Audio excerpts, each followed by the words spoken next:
Listen, nothing changes your life like decision. I mean real decision though. Willingness to do whatever it takes to achieve. Some people say, well, I'll do it for a little while and see what happens. You know, I'll try a couple of things. If that doesn't work, I'm out of here. And all of us know that kind of person doesn't have much of a future. The word decision comes from incision in Latin, to cut off from. And when you make a decision, you cut off from any possibility except the thing you've committed to. As I always tell people, if you want to take the island, burn the boats. I mean, if you make a real decision, every bit of you is committed to something, it's amazing how life will move for the force of nature of a human being, man or woman, that says, this is how it will be. I don't know how I'm going to get it done, but I know this is what I'm going to do. I know why I'm going to do it. If I have to learn a couple of things, I will learn those things. If I got to learn 5 or 6 things, I'll learn all 6. If I have to take an extra class, I'll take an extra class. If I've got to read the books, I'll read the books. If I have to consult with people who know more than I know, I will do the necessary consulting. Whatever it takes, I will do. That starts to develop unbelievable self-confidence. As Martin Luther King, who said, it's any man who hasn't figured out what he's willing to die for isn't fit to live. If you can find something you're so excited about, if you can find something that will drive you with that certainty, and you add to that decisiveness, you can change anything. You don't like your job, change it. Oh, but there's no jobs out there. Bull, right? Change it, start the job, change who you are in the job where you are, and enjoy yourself. Change your perception, change your appreciation, change your gratitude, change your daily rituals so you start to enjoy things. Change what you notice. Change from trying to get something to trying to give something. The whole game will change. Decisiveness is the ability to make a decision even though you're uncertain once again. The ability to rise above your circumstances, to rise above what happens, the petty little things, the discouraging things that would sink everyone else's ship except yours, that would cause someone else to quit early in the day, but you keep going. That kind of willingness to overcome all circumstances, whether it's the little challenges or the big challenges. If you're willing to do that, I promise you, this kind of power will work for you, and in you, the variable, it'll make a difference. Most people, they have all these visions. Maybe they start to make a little sort of decision, but they don't make a real decision because they don't act on it. And if you don't act on it, your ideas, your dreams will die in your mind. They'll die on your lips. At some time or another, have agonized over making a decision. Some decisions are major decisions. And also there are a lot of small decisions that we don't make, that they tax our minds, they drain our energy, they create a lot of anxiety and nervousness and mental torment because we don't take care of it. We decide not to decide, which is a decision. Deciding to decide, to act, is a major, major challenge for all of us at different points in different areas of our lives. And there are things that happen to us along the way, experiences that we have that prevent us from working through the mental block of acting, of doing those things that we know we ought to do. And think about it. Most people in North America, around the world, the Western world, are they truly fit, strong, and healthy? Do they truly have a relationship that's totally passionate? Do they love their work? Are they economically free? The vast majority, you and I both know the answer is no. If you want to be like most people, then what you got to do is figure out how to survive. If you want to lead, you got to thrive. No matter how great life is, take it to the next level. Find the way to thrive on the very things that stop other people in the tracks. Thrive on what produces fear inside you and in other people. Thrive on something that you envision that you have a higher purpose for. Thrive by being decisive. Thrive by taking massive action. And if the massive action doesn't work, if what you try doesn't work, just simply try something else. And if that doesn't work, try something else. If that doesn't work, try something else until you find what works. And so what I want you to think about is, what is there that you know you need to do, that you want to do this, but for some reason or another, you've been holding back. For some reason or another, you just have not been able to gather your nerves or be able to work through the procrastinating or putting it off or justifying or blaming. Some reason or another, you just haven't done it.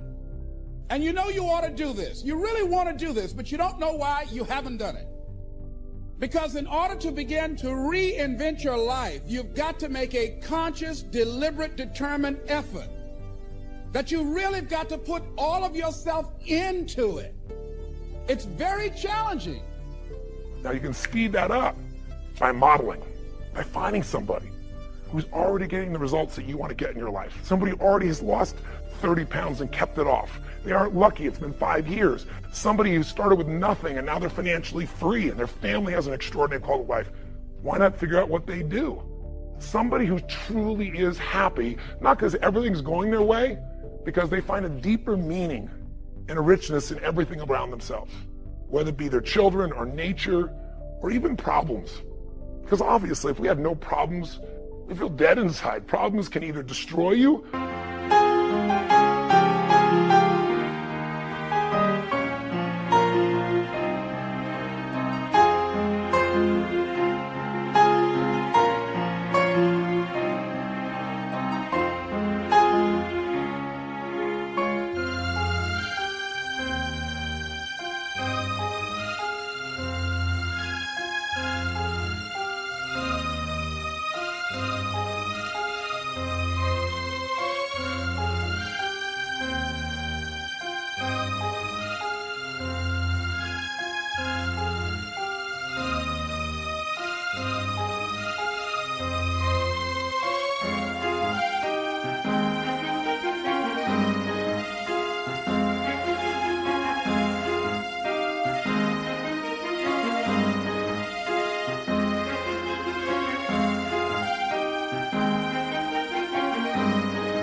or call you to become more.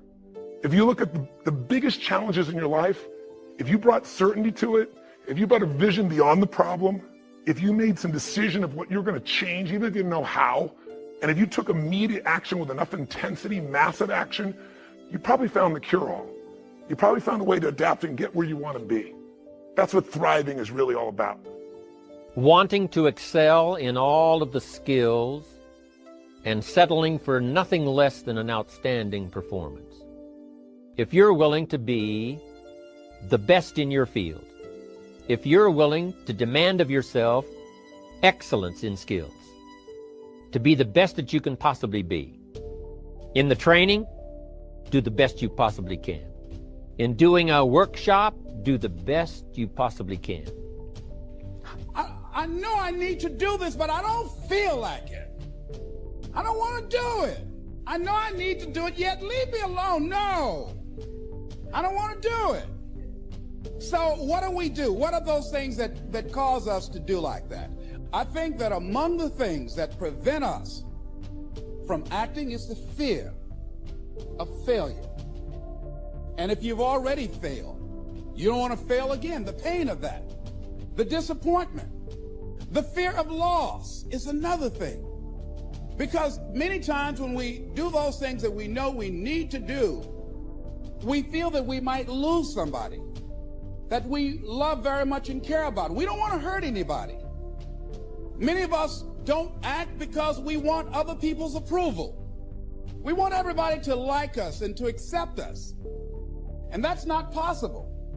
Many of us don't do the things that we want to do and don't act because of lack of self-confidence. We don't believe enough in ourselves.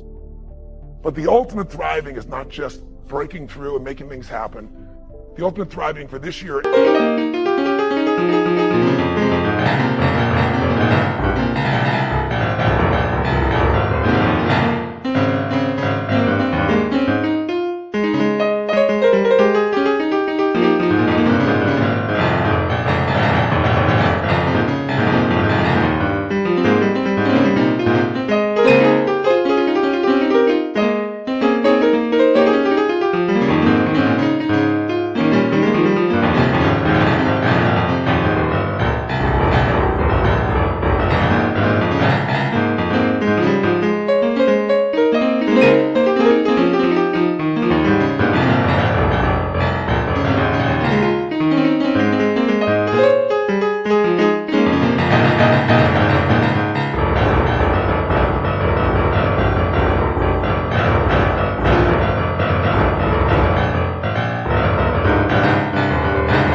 life is to remember the secret to living is giving. It's to, as corny as that sounds, it's to connect to something bigger than yourself.